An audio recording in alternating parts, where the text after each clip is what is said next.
संगियो अगर आप मन भी बाहर जाके पढ़ाई करे बर सोचत हवा तो आप मन एक खबर देख ले हवा। मैं आपको बता दूं कि बहुत सारे लोग मन ऐसा होते हैं जो अपन देश ला छोड़ करके बाहर एब्रोड जाते पढ़े पर, जैसे इंग्लैंड हो गए, कनाडा हो गया, अमेरिका हो गया, यूक्रेन, रशिया, बहुत सारी जगह से जाते हैं। लेकिन मैं आप बता दूं कि आप मन जरा विजुअल देख लेवा। विजुअल हवे इंग्लैंड के। इतना सारा जो लोगन मन हवे लगभग हजारों लाखों की संख्या में भीड़ में सड़क में उतर गया हवे। इबर कारण सिर्फ इतने छावे एक कहत हवे कि जो भारतीय लोगन मन हवे, जो एशियाई जो लोगन मन हवे, ओमा खासकर जो भारतीय मूल के निवासी मन हवे, ओमन हमारे देश में आई ने और ओमन की संख्या इतना ज्यादा बढ़ गया हवे कि हमारी संस्कृति, हमारी सभ्यता और हमारे रोजगार ला खतरा हो गया हवे। यही सब कारण में एमन रोड में उतरीन हवे, प्रोटेस्ट करत हवे। और प्रोटेस्ट इतना जबरदस्त रही से कि एमन के संयुक्त सचिव ला गलो सामने आकर के बोले ला पड़ी से कि अब बस हो गया। मैं आपको बता देना चाहता हूँ कि जितना भी लोगन हवे जो इतना वीजा में आए रही और रुक गया हवे, ओमन के ऊपर प्रतिबंधात्मक कार्रवाई करे जाए।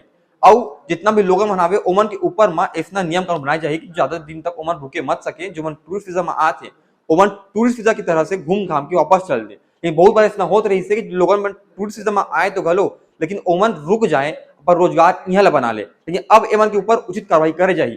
संगी मैं आप मन पूछना चाहता हूँ कि जितना भी लोग मन हवे जो बाहर पढ़े जाते हैं, ओमन के ऊपर अब एक पर का प्रभाव पड़ी, आप बता सकते हो कमेंट बॉक्स में।